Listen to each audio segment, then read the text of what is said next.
The job came in through my website in late October. Retired guy up in a gated neighborhood off Pinnacle Peak, 12 cameras, cash on completion. Nothing about it read wrong on the intake call. He said his name was Curtis, said there'd been a break-in on his street back in the summer, and he was tired of waiting for the HOA to do something about it. 12 cameras is on the higher end for a residential job, but not unheard of in Scottsdale. People up there have long driveways and a lot of frontage. I quoted him, he agreed without pushing back, and we set a date for the following Tuesday. I've been doing this work for about 9 years. Started with commercial jobs, then moved to private residential because the margins are better and the clients are easier to read. Old ladies with a Ring doorbell that stops syncing, guys who want a camera on the pool because their kid climbed the fence. You get a sense of who people are pretty fast when they walk you through their house. I pulled up to Curtis's place around 8 in the morning. Cul-de-sac, 6 houses, all built to the same template with tile roofs and desert landscaping. His was the one at the end, backing up against the wash. He came out before I even shut the truck door. Late 50s, khaki shorts, one of those mesh caps with a fishing brand on it. Friendly, almost too friendly for that hour. He walked me around the property first, said he wanted coverage on both side gates, the front entry, the back patio, the driveway apron, and the garage side door. That was 6 positions. When I asked what he wanted the other 6 for, he pulled a folded piece of paper out of his back pocket and handed it to me. He'd already sketched out the angles, little arrows on a hand-drawn map of the cul-de-sac. I looked at it standing there in the driveway with the sun coming up over his roof. 4 of the extra cameras were on the front corners of his house, angled outward. 1 at the back corner facing the wash, and 1 mounted on his mailbox post, out at the curb. I said the mailbox one was going to be tough because there wasn't a good power run out there. He said he'd already had an electrician trench a line for outdoor lighting last spring, and there was a junction box under the paver next to the post. He'd even labeled it. He was ready. That was the first thing that stuck, but I didn't dwell on it. Clients do their homework sometimes. Guys who spent their careers in engineering or IT show up with spreadsheets. I just took the paper and got to work. I did the interior run first. The DVR was going in a small utility room off the garage, next to the water heater. Big rack-mounted unit, 16 channels, 4 terabytes of storage. Way more than he needed for 12 cameras at standard resolution. I mentioned that. He said he wanted to keep at least 6 months of continuous footage, and he'd rather overpay than lose anything. That was the second thing. 6 months of continuous all channels is a serious amount of retention for a residential setup. Most people run motion-triggered clips and overwrite every 2 weeks. But it's his money. By noon, I had the cabling roughed in and I started mounting the exterior units. That's when I actually looked through the viewfinder on each one. The first 4, on the property corners of his house, were fine. Wide angle, catching driveway, side yard, back patio. Standard. The 5th camera was one of the ones on the front corner, angled outward. When I framed it up, the shot filled with the front of the house across the street, not the street. Not his own frontage, the neighbor's front door, their 2 front windows, and the walkway from their driveway to the entryway. I rechecked the diagram. That was exactly where he'd drawn the arrow. I climbed down and found him in the kitchen, making coffee. I told him the 5th camera's field of view was almost entirely on the property across the street and asked if he wanted me to pull it back so it caught more of his own front yard. He said no. Said it was better to have the wider picture. Said if a car came into the cul-de-sac at night, he wanted to see where it went, not just what it did in front of his place. I said okay. I don't know how to describe what I felt in that kitchen. It wasn't fear. It was more like when you're helping a friend move and you pick up a box and realize by the weight that whatever's inside isn't what he told you was inside. You keep carrying it because you're already there, but you're thinking about it the whole way to the truck. I went back out and mounted the rest. The camera on the mailbox post pointed directly down the cul-de-sac and caught the driveways and garage doors of 3 other houses. The one at the back corner of his lot looked over the block wall into the yard of the house directly behind him. There was a pool back there, a small casita, a sliding glass door with the curtains half open. From 40 feet up, you could see into the living room. By around 4, I had all 12 mounted, powered, cabled back to the DVR, and I sat down in the utility room to bring the system online. Curtis brought me a bottle of water. He stood in the doorway for a while watching me work, then said he had errands to run and asked if I could lock up when I was done. He'd leave the code on the counter. He was gone maybe 20 minutes when I opened the storage drive to format it. That was standard. Every new install, I format the drive to make sure it's writing clean. But when I clicked into the root directory, there were already folders on it. He'd bought the DVR himself. I hadn't provided it, and I hadn't thought to check what was on it beforehand. The folders were labeled by month, May, June, July, August, September, 5 of them, each one broken down by day, and each day broken down by channel. I opened May 14th, channel 03. It was a shot from what looked like his mailbox post, aimed down the cul-de-sac. A woman was carrying groceries in from a white SUV. She was maybe 40. She had a phone tucked between her ear and her shoulder, and she was laughing about something. The timestamp said 6:47 in the evening. I closed it and opened June 22nd, channel 07. That one was aimed into the backyard behind his, midday. The sliding glass door was open. A man in swim trunks was cleaning the pool skimmer. There was a kid, maybe 7, sitting on the edge with his feet in the water. I closed that too. My hands were doing the work, but my head was somewhere else. I checked 3 more folders, different channels, different angles. Same handful of people going about their lives month after month from cameras that, as of that morning, did not officially exist. He'd had a temporary rig before, or a rotating setup, something. And now he'd hired me to make it permanent and clean and hardwired to a proper DVR with 6 months of retention. I sat there with the fan on the DVR clicking away and tried to think through what to do. My name was on the invoice. My truck had been in the driveway all day. Half the cul-de-sac had seen me on ladders. If I ripped everything back out, I'd have 12 holes in his stucco, no contract fulfilled, and a client who now knew I'd seen the drive. I finished the job. I finished it the way any other install ends. I brought all 12 channels online, set the retention, labeled the cables, printed the user manual, and put it in a folder on top of the DVR. When Curtis came back around 6, I walked him through the app on his phone and had him verify each camera. He was pleased, tipped me $200 in cash on top of the invoice. I shook his hand and got back in my truck and drove out of the gate. I made it about 4 miles down Pima before I pulled into a Circle K parking lot and sat there with the engine off. Still warm out. The kind of Arizona October where the air feels like it's just come off a car hood. I called the non-emergency line for Scottsdale PD from that parking lot. Told them I was a licensed low-voltage contractor and I'd just come off a residential job where I had reason to believe the client was conducting unauthorized surveillance of his neighbors. 2 days later, I sat in a substation off Hayden and gave a written statement.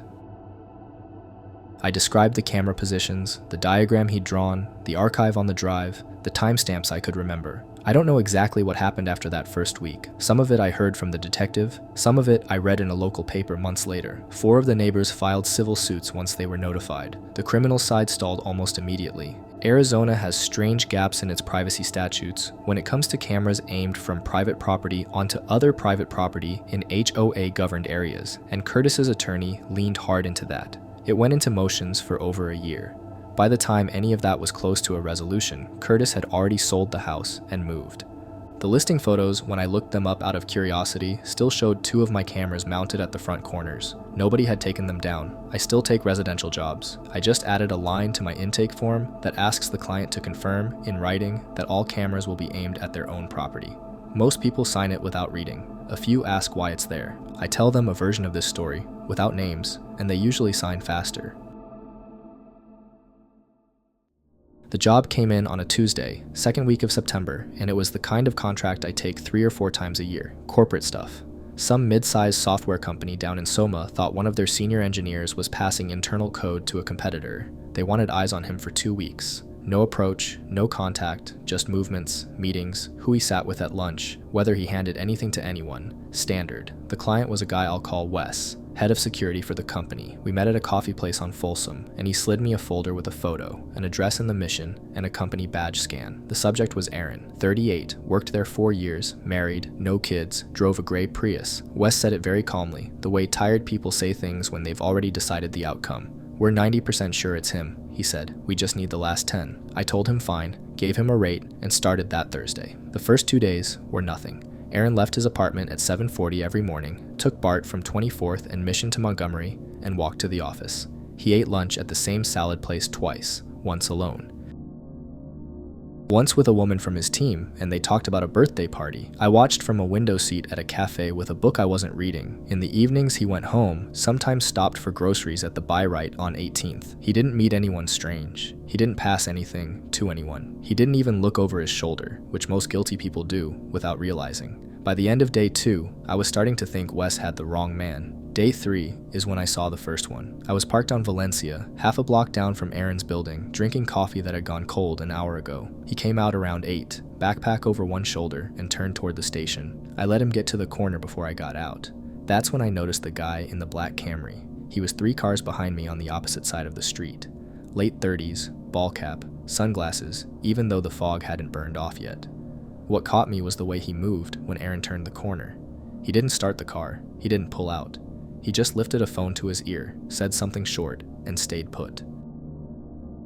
90 seconds later, a woman on the far corner started walking in the same direction as Aaron. She'd been standing there the whole time, pretending to look at her phone. She was maybe 40, jeans, gray jacket, hair up. She stayed a full block behind him and never once looked back. Handoff. Clean one too. The kind of thing a solo operator can't do. I stood next to my car for a second, keys in my hand, and tried to talk myself out of what I'd just seen. Maybe she lived on his block. Maybe the guy in the Camry was waiting for his kid. Plenty of maybes. The problem was, I'd been sitting on this street for 3 mornings, and I hadn't seen either of them before. I followed her following him. She rode the same BART train, different car, got off at Montgomery, peeled off 2 blocks before his building, and went into a Blue Bottle, where she sat by the window with a good view of the corner Aaron would come around on his way home. She didn't order anything for almost 20 minutes. That was one team. I saw the second one that afternoon. Aaron went out for lunch around 1. I was already on the block, doing the cafe window trick again. He walked west, toward Market. A guy in a delivery uniform, no bag, no visible packages, crossed the street the same time he did. Then a second guy on a bike, coasting slow, matched his pace from half a block back. When Aaron stopped to check his phone, the bike guy pulled over and pretended to fix his chain. When Aaron started moving again, the bike moved again. These two weren't the morning pair. Different builds, different clothes. The morning team had been patient, keeping distance. This pair worked closer, and they moved faster when Aaron moved. 3 of us, watching one guy, and Aaron had no idea. I went back to my car and sat with the engine off for a long time. In this line of work, you learn to spot other watchers. Cops sit a certain way, feds sit a different way. Private guys like me usually pretend to be on the phone. What I saw that day wasn't cops. They don't run rolling handoffs with 2-person teams for a corporate leak case. And if they did, they wouldn't do it in a way I could catch by accident. Feds would be cleaner, and I'd never have seen them. This was something in between, trained and coordinated, but not government. I finished the day. I documented Aaron the way I was paid to. But now I was also watching the ones watching him, and taking my own notes on them. Vehicle makes I couldn't ID by plate, because they rotated cars. 2 different sedans on the morning team. The bike guy switched to a scooter the next afternoon. Day 4, I saw one of the morning team make eye contact with one of the afternoon team on the sidewalk outside the ferry building. They passed each other without a flicker, no nod, no glance. They didn't know each other, or they were very good at pretending they didn't. Either way, it told me the same thing. 2 separate operations running parallel, neither aware of the other, and neither aware of me. I don't scare easy. I've had guys pull knives on me at repo jobs. I've had a wife hire me, and then the husband show up at my office, wanting to know why I was in his neighborhood. This wasn't that. This was quieter, and quieter is worse.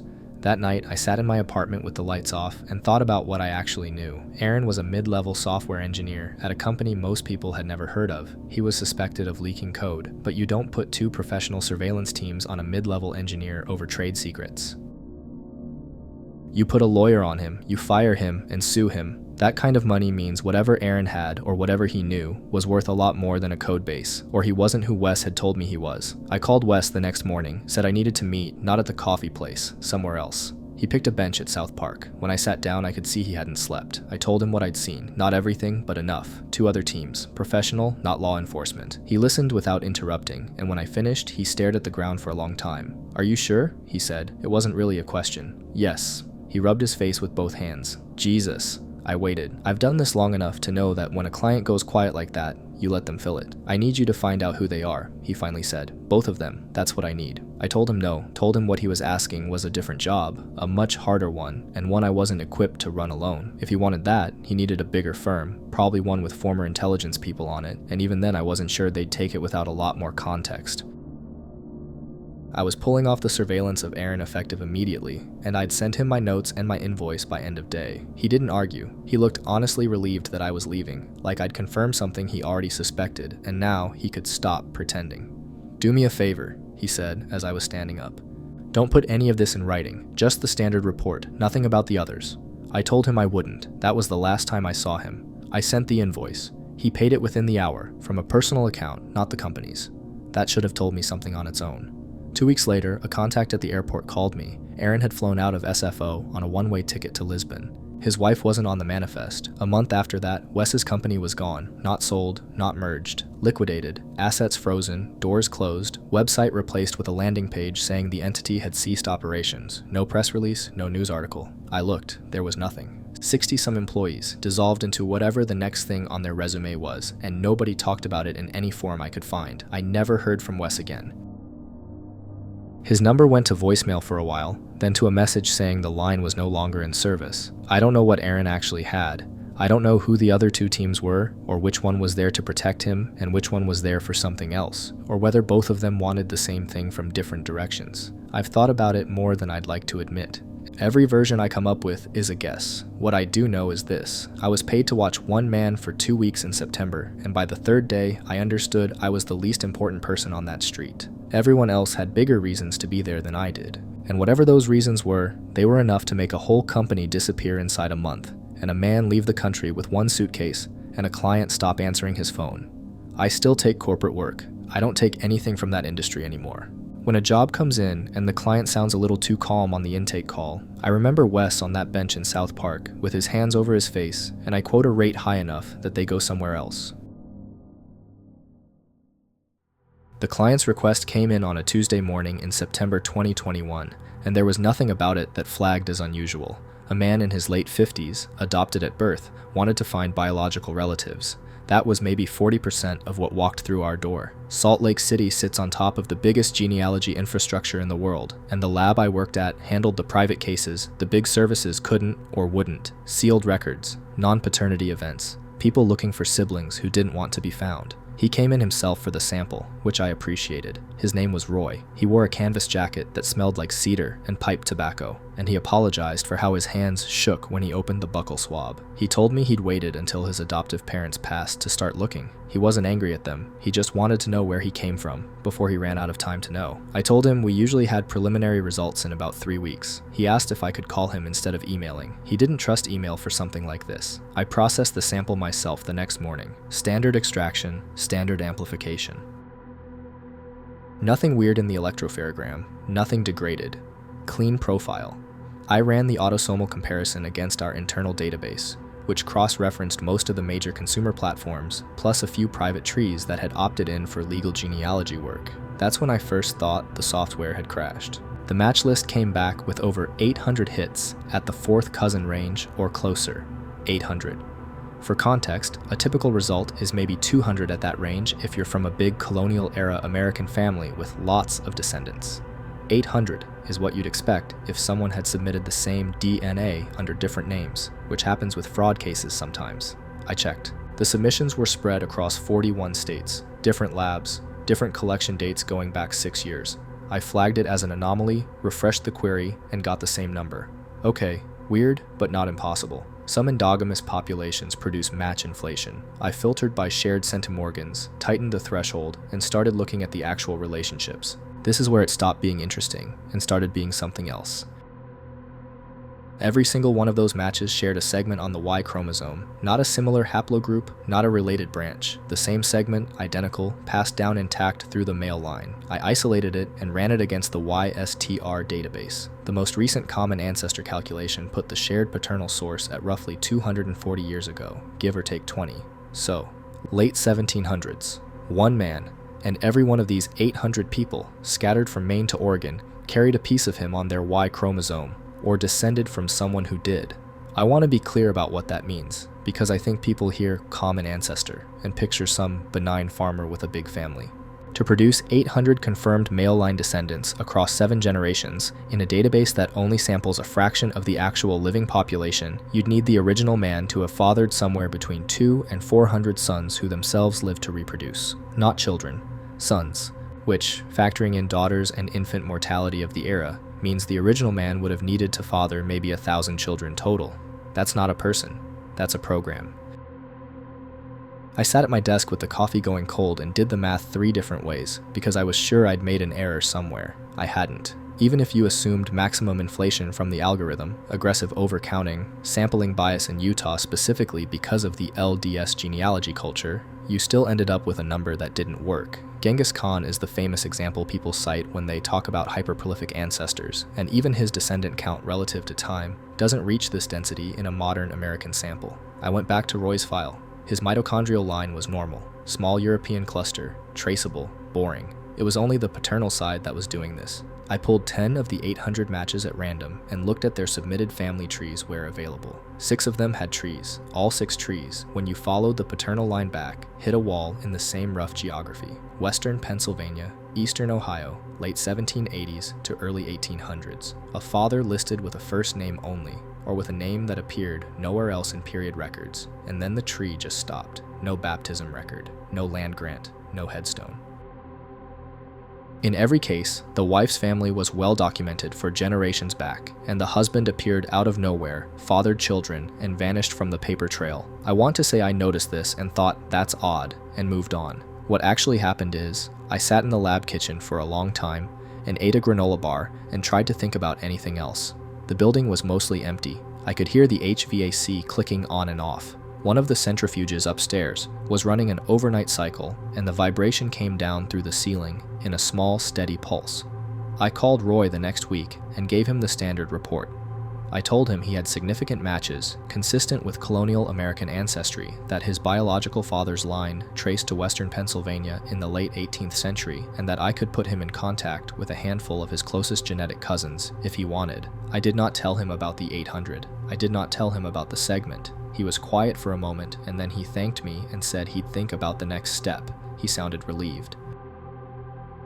He'd wanted an answer, and I gave him one that was true in the small letters and a lie in the large ones. I told myself he didn't need to carry what I was carrying. That night, I wrote up the anomaly for a closed forum I've been part of for about 9 years. It's maybe 240 geneticists, forensic and genealogical, working in labs across North America and Europe. Real names, verified credentials, private server. We use it to talk shop about things we can't publish, weird chimeras, contamination patterns, cases where the science says something the client doesn't want to hear. I posted the segment coordinates, the match count, the geographic distribution, and the TMRCA calculation.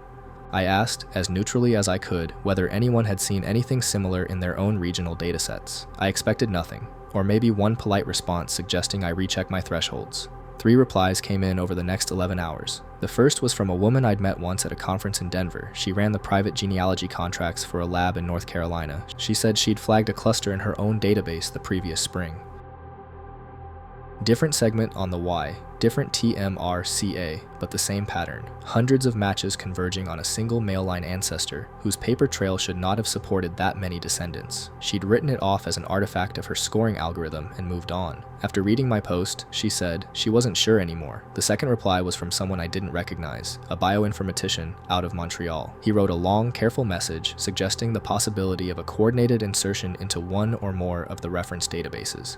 He walked through how it could theoretically be done if you had access to raw genotype files at the aggregation layer, and he pointed out that at least 4 of the major consumer platforms had been through security incidents in the past decade that were never fully disclosed. He didn't say he thought that had happened. He said it was a hypothesis worth ruling out. The third reply came in at 4:12 in the morning, my time. I saw it when I woke up. It was from a name I recognized well, an older man who'd built half the mitochondrial reference standards used in the field.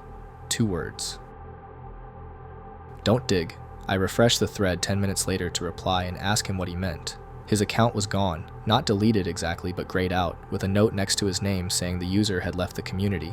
The admin later told me by email that he'd requested full account removal that morning and hadn't given a reason. I have not touched Roy's file since. It's still on the server, tagged closed. The 800 matches are still there, still growing, actually. Last time I checked, there were 916. Someone's DNA gets added to the pool every few days. Every one of them carries the same piece of a man who, on paper, should not have existed. I have not opened the forum thread again either. I could. It's still there.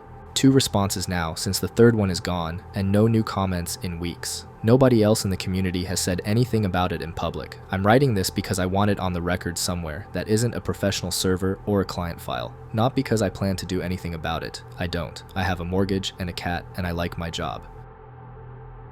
I'm writing this because at some point, somebody else in this field is going to see the same pattern I saw, and they're going to sit at their desk with cold coffee and do the math 3 times, and I want them to know they're not the first. If you're reading this and you know what I'm talking about, you already know what I'm going to say. Don't dig.